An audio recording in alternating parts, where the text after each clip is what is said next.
Campaign 2016 segment tonight, creating a mythological situation. That is the subject of the third Talking Points memo.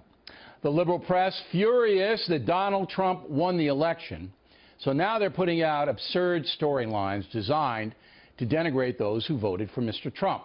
The top one is that somehow the white power movement is gaining momentum in the USA because of Trump. You may remember that on November 19th, about 275 hapless nuts showed up for a white nationalist conference in Washington, D.C. 50 reporters were there to greet them. Let me give you that again. 275 morons covered by 50 journalists. That meeting got more press than a Louis Farrakhan rally ever has. And the minister routinely draws thousands of people to hear him say things like this. Everywhere the white man has gone, his nature drove him to kill. Kill the brown, kill the red, kill the yellow, kill my own white brother, and kill the black and make sure that the black never rise again. And hell followed. Everywhere he went, hell followed. Now, Talking Points is not suggesting the media cover Farrakhan. That soundbite is simply to illustrate the extreme rhetoric is not unusual in a country of more than 330 million people. It happens all the time. Now for some stats. According to the FBI, in 2015, there were about 1,200,000 violent crimes committed here in the USA. The same year, there were less than 6,000 hate crimes reported. I mean, come on. Does that sound like an epidemic of hate-driven violence to you? Does it?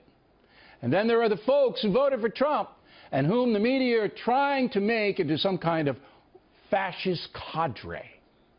Bret Baier had a very fine special called The Trump Revolution, where everyday Americans got their say. If we let everybody go to Mexico, we're not going to have any jobs for our grandchildren. I think everybody's just mad, and they got fed up with the government letting things like this happen. I appreciate any candidate that's going to do more to keep jobs in America. And that doesn't exactly sound like a Nuremberg rally, does it?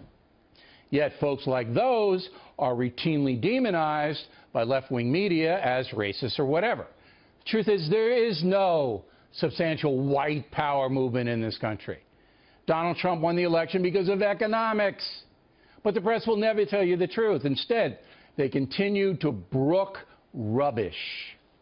There was a time when people would at least keep these thoughts to themselves, and the thing that is so absolutely frightening since the election of now President-elect Donald Trump is that we are seeing Americans all over the country and people all over the world normalizing hatred, bigotry, racism, anti-Semitism, religious freedom.